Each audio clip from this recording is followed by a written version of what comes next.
Hello, friends, and welcome into Fantasy Pros, the football podcast. I'm Chris Welsh. That is Pat Fitzmaurice and Scott Pianowski. Today, we are talking quarterback and tight end rankings, finishing out the week for week 9. We're going to be going through both of the starters, where the big questions are, lock it in, and you can do that over at fantasypros.com/rankings. If you want to check out the rankings for yourself all across the land, do that throughout the week, all the way up until kickoff. We'll get you guys set. Gentlemen, if you guys are ready, let's jump right into quarterbacks here. We've got the top 12 QBs. Number 1 this week, Mr. Jalen Hurts. We haven't seen that in a little bit. At least his performance hasn't been at 1. Josh Allen at 2, Lamar Jackson, Jaden Daniels, and Joe Burrow rounds out your top 5. Kirk Cousins at 6, followed by Sam Darnold, Kyler Murray, Patrick Mahomes. We also have not seen Patrick Mahomes in the top 10 in a little bit. Matthew Stafford, Caleb Williams, and Jared Goff. Real aside, I apologize because we don't have this guy on the sheet. I just want to get a quick take. Scott, Patrick Mahomes. Patrick Mahomes has not been performing for quite some time, really as a QB1. You see him here up against Tampa Bay. It is a B rated matchup, a 4 stars on our matchup side. You can check over on the rankings. Your trust level with Patrick Mahomes as a QB1 this week, and I think it's relevant because, you know, people were starting Caleb Williams over him. He is not a must start anymore. You see him as a top 10. Do you have him as a top 10? No, my updated rankings have him outside the top 10. And let's just go through Mahomes this season: 14, 14, 15, 17, 20, 19, and 15.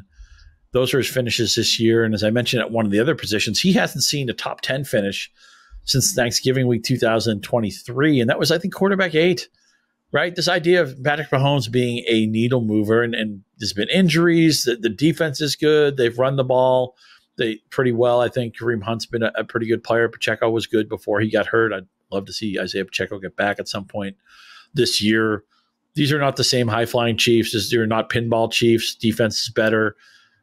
I know Tampa Bay's a good matchup, but maybe they get ahead and just play bully ball, and it's a Kareem Hunt, 25 carry game. And I think Mahomes is even leaving some plays on the field as well. So it's a game about numbers. It's not a game about names. And there's a lot of guys, just looking at my board, there are players you could have on you. You could have maybe ended up with Jaden Daniels and Mahomes. I would always play Mahomes in that spot. Matthew Stafford is back in play with his 2 stud receivers back. I have Bo Nix a spot behind Mahomes if you want to play Bo Nix because he's giving you that rushing backboard every week. I'm okay with that. We have to accept that until Patrick Mahomes does it, he can't be an automatic fantasy starter. I think that's an obvious take right now. I don't even think it's a hot take. I think it's like the only take to have. Pat, let's get your take on Patrick Mahomes then. Not an obvious starter. You see Sam Darnold like week in and week out ranking above Patrick Mahomes. I think that tells you a lot. But, after you see him getting Travis Kelce back involved in a decent matchup this week, what's your take on Patrick Mahomes as a top 10 QB this week? Is he there, or is he still not in the circle of trust? He has been out of my circle of trust, but I've moved him back in it this week. I've got him at QB7, and I totally understand and agree with what Scott is saying about him. But the Tampa Bay Buccaneers have made Kirk Cousins look like 1985 Dan Marino this season. So I've got to play Patrick Mahomes against that defense. I just have to. All right, other quarterbacks that are worth conversation. How about Kirk Cousins? I think we might have had a mention of Kirk Cousins. He is QB6 on the ECR.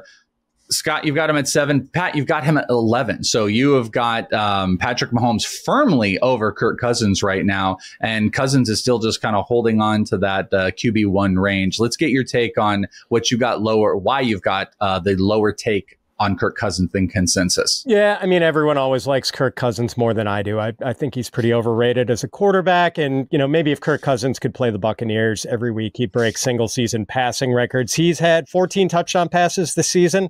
8 of them have come against the Tampa Bay Buccaneers. But here's the thing. In 5 of Kirk Cousins' 8 games this season, he has finished QB 22 or worse in weekly fantasy scoring. He has been wildly inconsistent, and I think maybe some of our rankers are just a little bit of recency bias here with the strong game against the Bucs last week. Pretty good matchup against the Cowboys, granted, for Cousins this week, but I just don't want to lose sight of that inconsistency and feel like I have to account for the Kirk Cousins floor with his ranking. So yeah, you're about consensus. Yeah, I think Cousins is overrated, as Pat said, and too many outstanding, too many outside the top 20 performances, but Dallas is the fifth friendliest matchup for opposing quarterbacks. They don't have their best pass rusher. Looks like a team, man, the way they handled that loss to San Francisco, where their players were attacking the media. That's what you do after a tough loss. You go to your locker, you check social media, and then you start attacking media members for, I thought, a very reasonable tweet that Diggs was going after. It's just, these Cowboys are all hat and no cattle. So Cousins, I think, is probably in line for 275 and 2 to 3 touchdowns, because that's what Dallas will give up. I do like their receiving room here. I don't love Cousins going forward against medium matchups and harder matchups.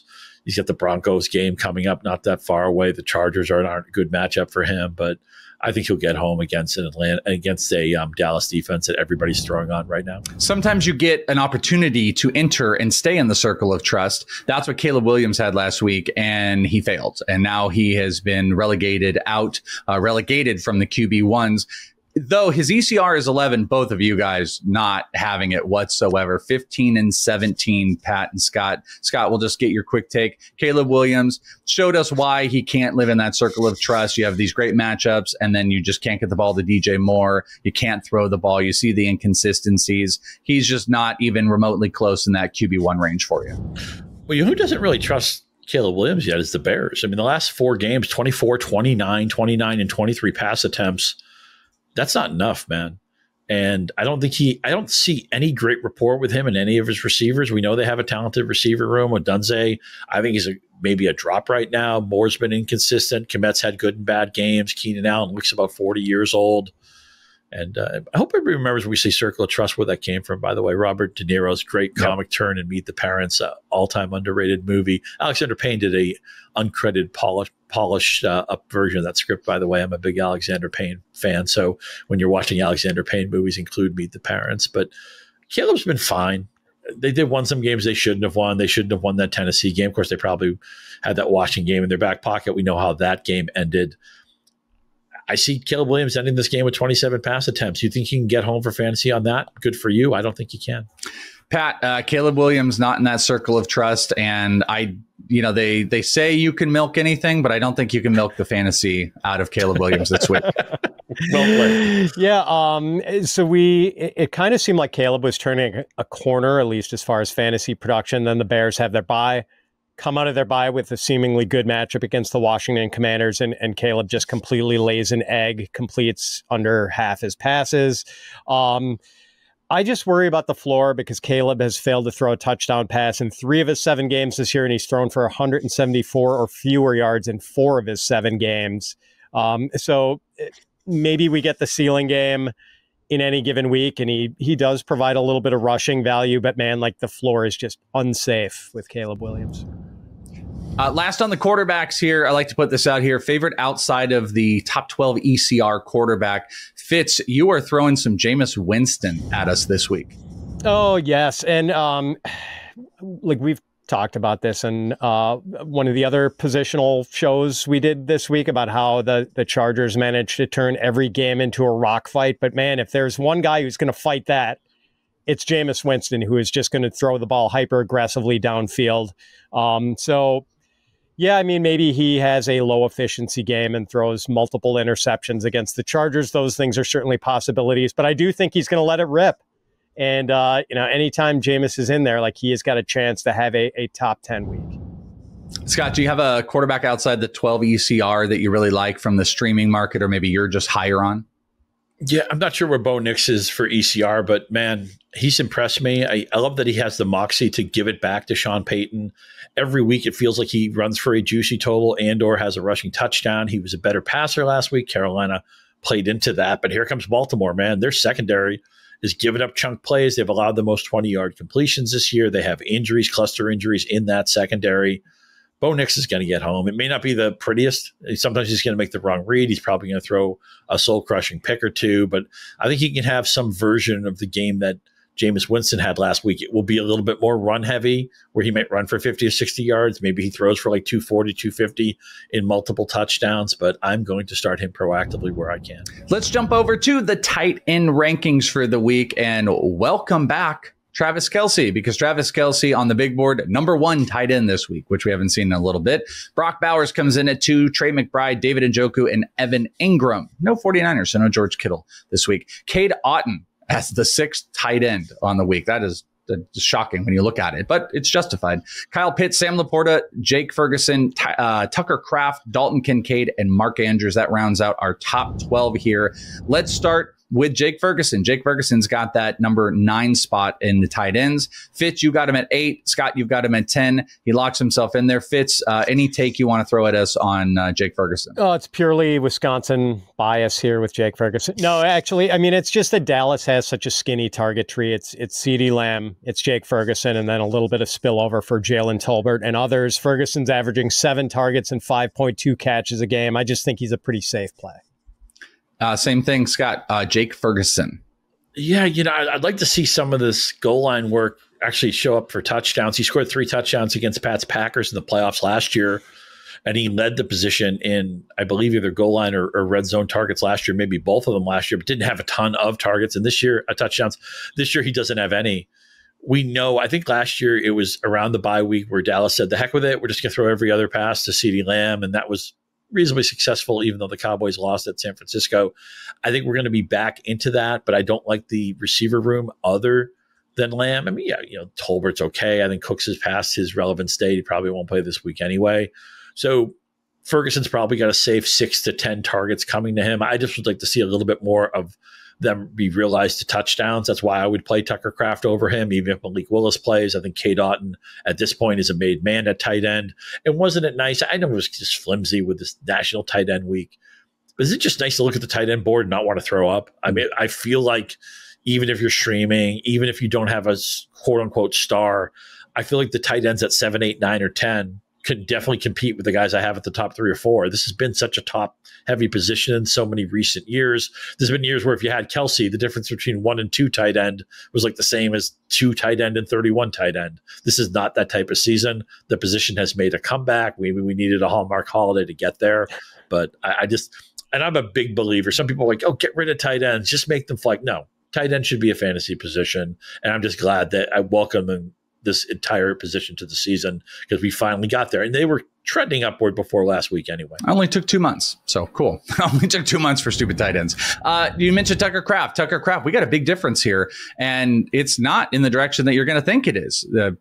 Packer Homer here, Fitz is not having it. 17 at Tucker Kraft with an 8 ranking for Pianowski. So Scott actually just mentioned, still where that range is. But what happened with you with Tucker Kraft? You don't even have him as a top 15 tight end this week. Yeah, I just need to ask, does Hallmark do cards for National Tight End Day? I'm not sure if they've expanded their product line. I just watched Mr. Deeds the other day, so maybe Adam Sandler can redo that. I watched that with the kids and letting them know when he did the Hallmark things. So Tucker Kraft, this is based entirely on the presumption that Malik Willis plays quarterback for the Green Bay Packers. I will have Tucker Kraft inside my top 10 if it's Jordan Love, but if it's Malik Willis, I would urge you not to play Tucker Kraft this week. Yeah. Oh, yeah. I guess I wasn't even getting into the Malik Willis side. Usually backup quarterbacks, the tight ends are like the biggest safety net, but just Malik is a very specific situation. So I get the understanding. Yeah, it's basically they're like a wishbone college team. If Malik Willis is a quarterback, they're going to have fewer than 20 attempts. Totally fair. But when Matt LaFleur is in a CVS or a Walgreens, in addition to buying a card for National Tight End Day, he's buying touchdown deodorant for Tucker Kraft because they love to scheme him for touchdowns. They love to scheme him for 2-point conversions.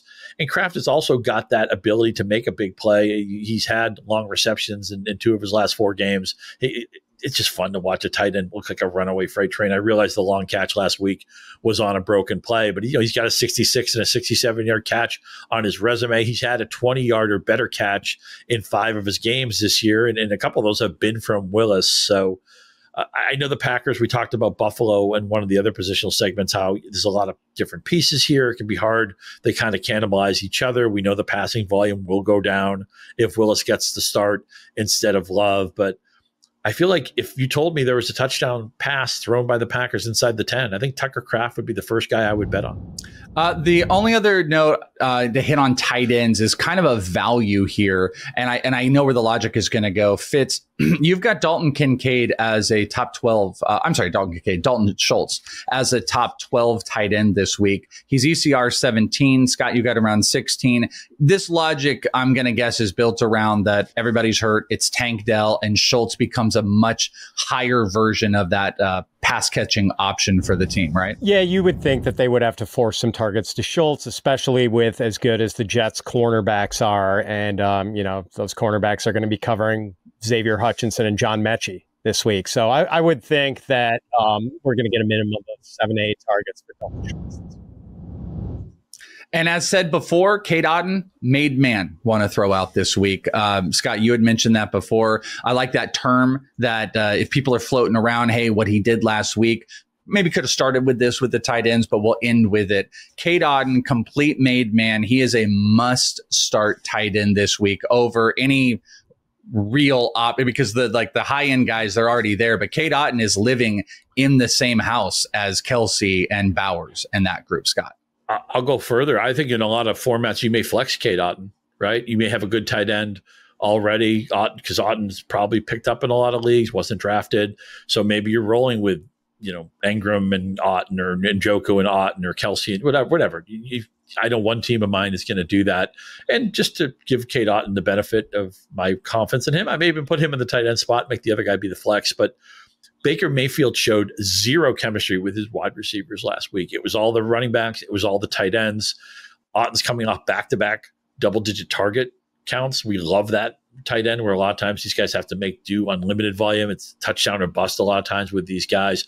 I feel like Cade Otton has 8 to 12 targets already in his back pocket. Maybe they're chasing the game against Kansas City. The Chiefs have been vulnerable down the seam. We've seen it all season, starting with that opening game Isaiah Likely show, which feels like it was 3 years ago. So Cade Otton is going to be a top 5 tight end for the third straight week. Let's hope he's really a made man and not like, the Joe Pesci character in Goodfellas, where we think he's going to be a made man and then things don't go that well.